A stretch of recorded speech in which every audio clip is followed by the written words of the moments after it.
Men who desire 50-50 are dusty, my girlfriend tweeted. Period. And in that single, ruthless keystroke, every belief I once held sacred about love, loyalty, partnership came crashing down like glass off a high rise. My world didn't just shift, it fractured, leaving the wreckage of my ideals frozen mid-collapse, like some tragic fossil trapped in amber. The early light of morning clung cold and wet to the curled ferns outside. I sat propped in bed, sipping bitter coffee and scrolling half-heartedly through headlines on my phone, unsure of when I'd summon the energy to leave the warmth of my covers. And then I saw it.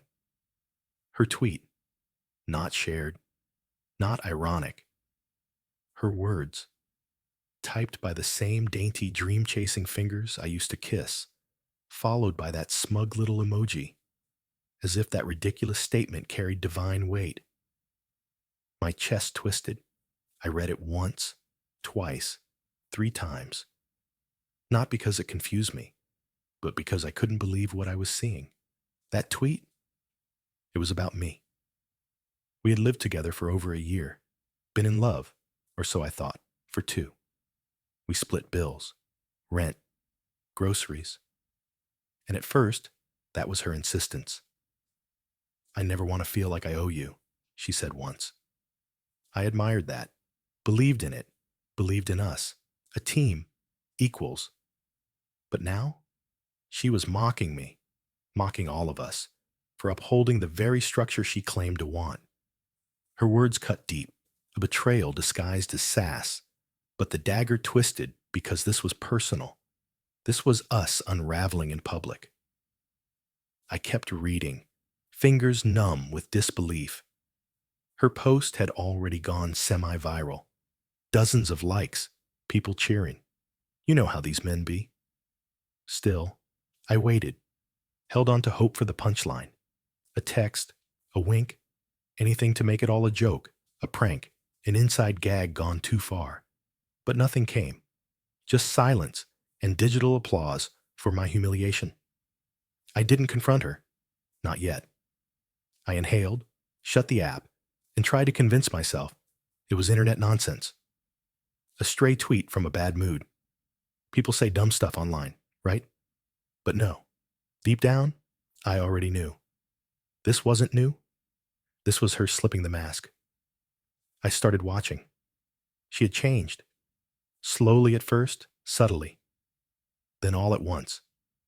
She followed high-value women and influencers who scream things like, if he won't pay, he doesn't love you, and split the bill, block him. I figured she watched for laughs, satire, irony, but she wasn't laughing anymore. Her language changed too. One day, she raved about the soft life and how she couldn't do the hustle grind much longer. Complaints slipped out. I shouldn't have to worry about bills after work. But we split everything, just as she wanted. I teased one night, hey, we both work full-time, remember? She didn't laugh, just gave me a look and sighed. Yeah, but I can't. A real man takes care of his woman. That line haunted me. This wasn't about romance anymore. It was power, image, clout. Then came the match that lit the fire. Days after the tweet, still no apology, just tension. She returned from shopping with YSL heels. Price tag, at least $1,200. A luxury we could not afford. Those new? I asked. She shrugged. Got them on Klarna. I blinked. We barely scraped rent this month, and you're buying designer shoes. I deserve nice things, she snapped. I work hard. So do I said evenly. But you make more? She huffed. Why can't you take care of me a little? It's common sense. Like the last 2 years of 50-50 meant nothing. That's when the resentment bloomed. Not just the tweet, but every subtle jab, every bitter comment. I wasn't a partner. I was a stepping stone. And now, Drunk on the filtered fantasy of TikTok dream lives, she was ready to discard the man who helped her get there. That night, while she showered and left her laptop open beside my pillow, I looked. Messages to her friends, even our moms. He's sweet, but like, am I wasting my prime on comfortable?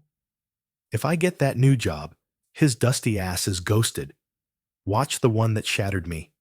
Splitting bills with an expletive is not it. I want to be kept. My hands trembled. My breath turned shallow. She wasn't just disillusioned, she was plotting. Against me, treating me like an ATM in sneakers. But I didn't yell, didn't rage. I fell silent. She didn't notice at first. Thought I was being moody. But in truth, I was watching, logging everything. Her tweets, her texts, her behavior, her switch in tone every time I said no to something small. Brunch, drinks, new clothes. The next week, I stopped paying for anything that wasn't mine. She wanted takeout, her wallet. She needed gas, her card. No more cover me, babe. I was done. One night, she finally asked, "Are you mad at me or something?" I replied, "Just keeping myself from being dusty." She froze. "You read the tweet," she whispered. "I read all of them," I said. She tried. Laughed it off. Said it was a joke. It's Twitter. People say dumb things. "But you meant it," I said. "You made me a joke. To your friends. To strangers." "It's not that deep," she mumbled. "It is to me." And from there, we fell apart fast. She stopped cooking. I stopped cleaning. No kisses, no touches, no words. She'd blast influencer podcasts in silence, louder each night. When I asked her to Venmo her half of the electricity bill, she screamed, "I'm not your broke roommate."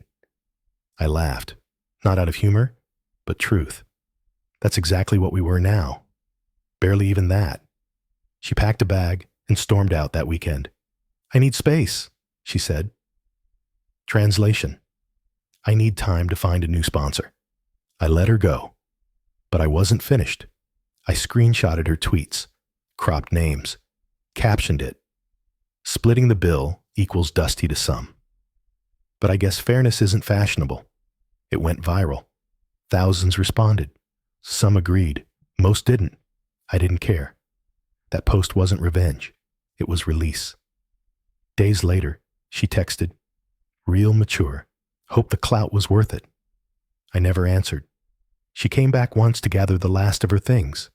No words. I didn't look up. Just sat, thinking how nothing she could post or buy would replace what she destroyed. Love. I saw her reflection. 2 bags. No soul left, leaving for the final time behind a smile that meant nothing. Months went by. I moved. Got a new job. Found peace. Even met someone new. Someone who believes in 100 out of 100 not dusty scorekeeping. One day, out of curiosity, I checked Jenna's Twitter. The dusty tweet was gone, replaced with pastel quotes about healing and choosing yourself. But I know better. She didn't choose healing. She chose ego. She traded something real for likes from strangers. I was never dusty. She just mistook glitter for gold. And now, I'm finally free. The end.